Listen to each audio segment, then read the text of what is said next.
और उत्तराखंड में Coca Cola के साथ हुए करार पर विपक्ष के हमले झेल रही बहुगुणा सरकार ने चुप्पी तोड़ दी है। सरकार का दावा है कि कोका कोला कंपनी से करार करने से पहले हर पहलू का विस्तार से अध्ययन किया गया है। प्रमुख सचिव उद्योग ने राज्य चुनाव आयोग के नोटिस का जवाब भी दिया है। कोका कोला प्लांट को लेकर शुरू हुए विवाद पर सरकार ने अपनी सफाई पेश की है। सरकार ने चुनाव आयोग को भी अपना जवाब भेज दिया है, जिसमें कहा गया है कि जिस इलाके में प्लांट लगना है वो एक ग्रामीण इलाका है, जहां चुनाव आचार संहिता लागू नहीं है। उनका कहना है कि छरबा जहां है ये ग्रामीण क्षेत्र में आता है और कोई अन्य ऐसी घोषणा है और कोई ऐसी बात नहीं है। और ये प्रकरण फरवरी से उनके विचाराधीन था शासन, तो कोई नहीं इस संदर्भ में अभी इसका नहीं हुआ है, ये उनका कथन है। आपको बता दें कि खासतौर पर 3 मुद्दों को लेकर प्लांट के करार का विरोध हो रहा है। वो मुद्दे हैं पर्यावरण, पानी और जमीन।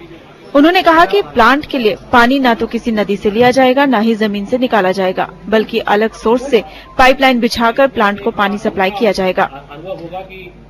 हमने कोई ऐसा नहीं कि अंधेरे में कोई निर्णय लिया है, बकायदा पूरी स्टडी की गई है। मीडिया ने अच्छी रिपोर्टिंग किया है, बट कुछ तथ्यों को मीडिया की जानकारी नहीं है जो मैं देना चाहूंगा।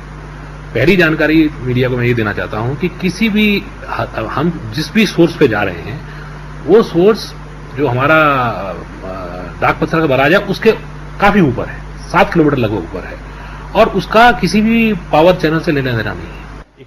जमीन को लेकर उठ रहे सवालों का जवाब देते हुए प्रमुख सचिव उद्योग ने बताया कि ये जमीन 2005 में दून विश्वविद्यालय को दी गई थी, लेकिन 3 साल तक कोई विकास कार्य न होने से करार खत्म हो गया। छारबा के पास 110 एकड़ जमीन में से प्लांट के लिए सिर्फ 60 एकड़ जमीन मुहैया कराई गई है।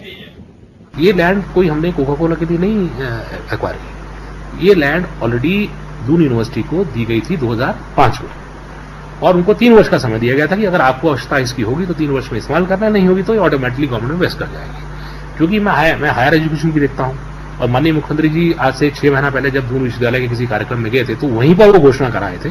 6 महीने पुरानी बात है, तो किसी की कोई माइंड नहीं है, क्योंकि उन्होंने देखा कि केदारपुरम में हमारा जो दून विश्वविद्यालय काफी अच्छे रूप से डेवलप हो गया है। अभी भी हमने वहां पर उपलब्ध टोटल भूमि का 1/3 इस्तेमाल किया है।